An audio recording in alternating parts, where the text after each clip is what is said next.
Assalamualaikum warahmatullahi wabarakatuh. Bismillahirrahmanirrahim. Dengan saya Indah Siti Nurwalidah Mujahidah 11820600049 dari Universitas UIN Sunan Gunung Jati Bandung, Prodi Pendidikan Biologi. Di sini kita akan membahas tentang glikolisis. Di antaranya, apa itu glikolisis dan juga bagaimanakah proses terjadinya glikolisis tersebut. Apabila penasaran, saksikan terus videonya.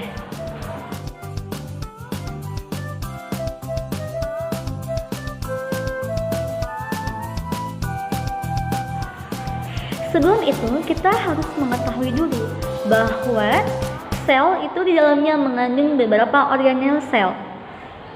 Dua di antaranya yaitu sitoplasma dan juga mitokondria. Sitoplasma inilah yang merupakan tempat terjadinya proses glikolisis tersebut. Tetapi ada komponen lain yang berperan penting dalam respirasi seluler, yaitu kita kenal dengan mitokondria. Jadi, tempat berlangsungnya proses glikolisis tersebut yaitu pada sitosol, pada bagian sitoplasma. Lalu, apa itu glikolisis?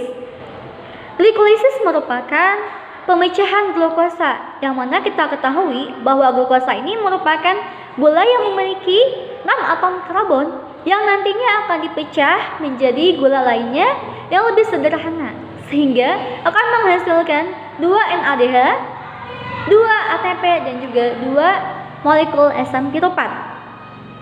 Lalu, bagaimanakah proses terjadinya glikolisis tersebut? Secara sederhana, proses glikolisis ini terjadi pada saat proses pengubahan satu molekul glukosa yang memiliki 6 atom karbon itu diubah menjadi 2 molekul asam piruvat yang memiliki 3 atom karbon. Pada saat mengubahnya dibutuhkan 2 ATP yang diubah menjadi 2 ADP. Kemudian dihasilkan 2 molekul NADH yang diubah dari molekul 2 NAD. ATP yang dihasilkan dari proses glikolisis ini sebanyak 4 molekul ATP yang diubah dari 4 molekul ADP. Karena proses glikolisis ini menggunakan ATP, maka yang tersisa adalah 2 ATP. Jadi, secara keseluruhan, proses glikolisis ini menghasilkan 2 molekul asam piruvat, 2 NADH, dan 2 ATP. Pada tahap glikolisis terjadinya yaitu melalui 10 tahapan. Untuk tahapan yang pertama yaitu terjadi di fosfolisasi.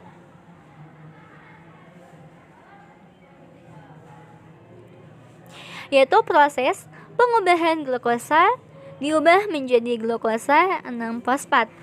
Di sini, satu gugus fosfatnya itu ditambahkan pada glukosa yang berasal dari ATP dan membentuk ADP dengan bantuan enzim heksokinase.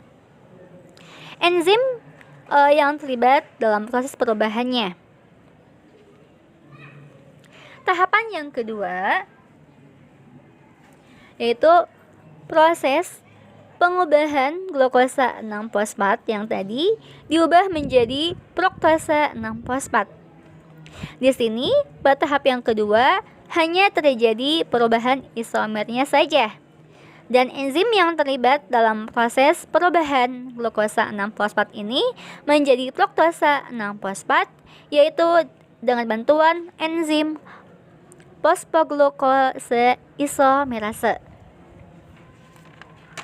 Selanjutnya, pada tahap yang ketiga, proses perubahan fruktosa 6-fosfat menjadi fruktosa 1,6 bifosfat. Di sini juga terjadi penambahan satu gugus fosfat lagi yang berasal dari ATP. Kemudian diubah menjadi ADP.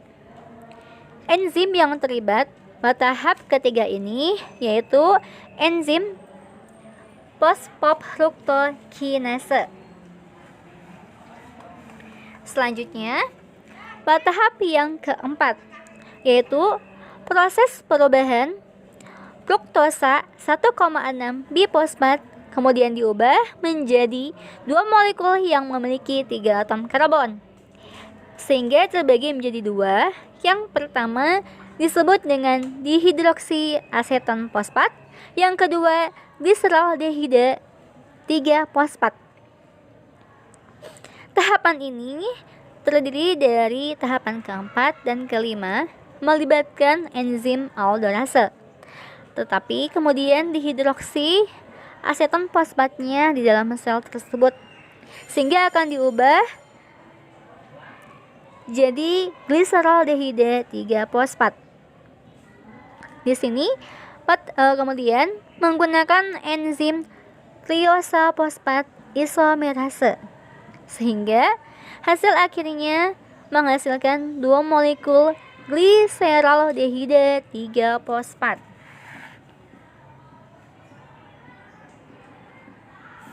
Selanjutnya, pada tahap yang keenam, proses pengubahan 2 gliseraldehida 3 fosfat menjadi 1,3 bifosfogliserat.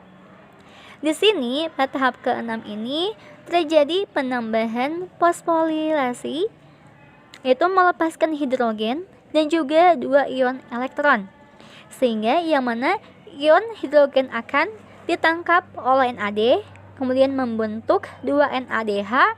Enzim yang terlibat dalam tahapan ke-6 ini disebut dengan enzim gliseraldehida 3 fosfat dehidrogenase.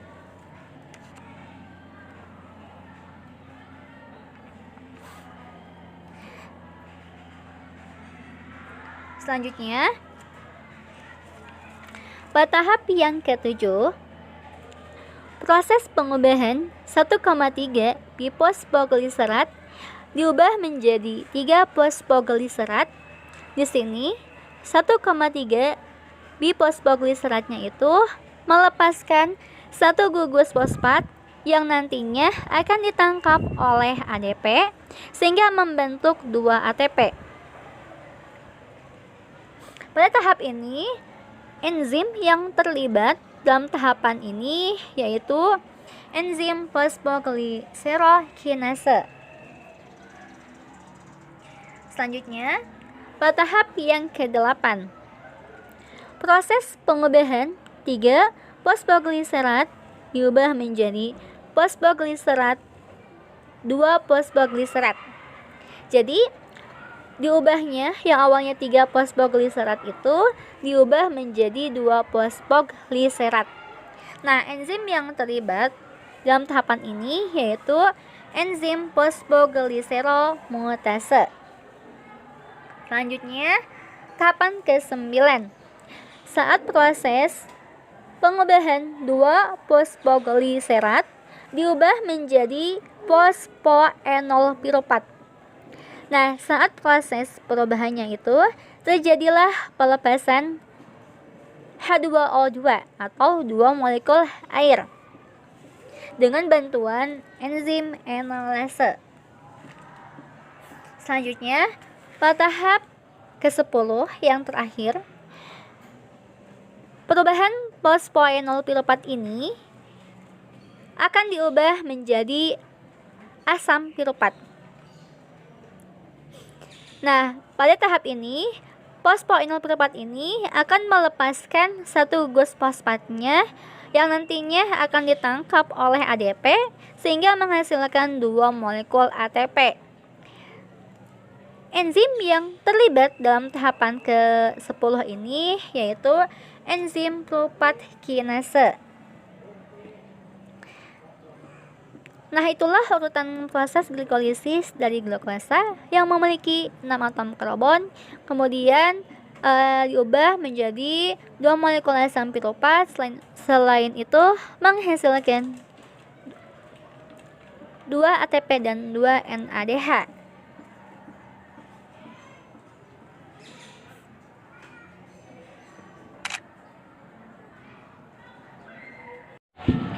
Jika kita perhatikan pada tahap ke-1 sampai ke-5, tepatnya pada tahap ke-4 sampai ke-5, mulai terbentuknya ATP sebanyak 2 buah, sehingga dikenal sebagai energy investment fase.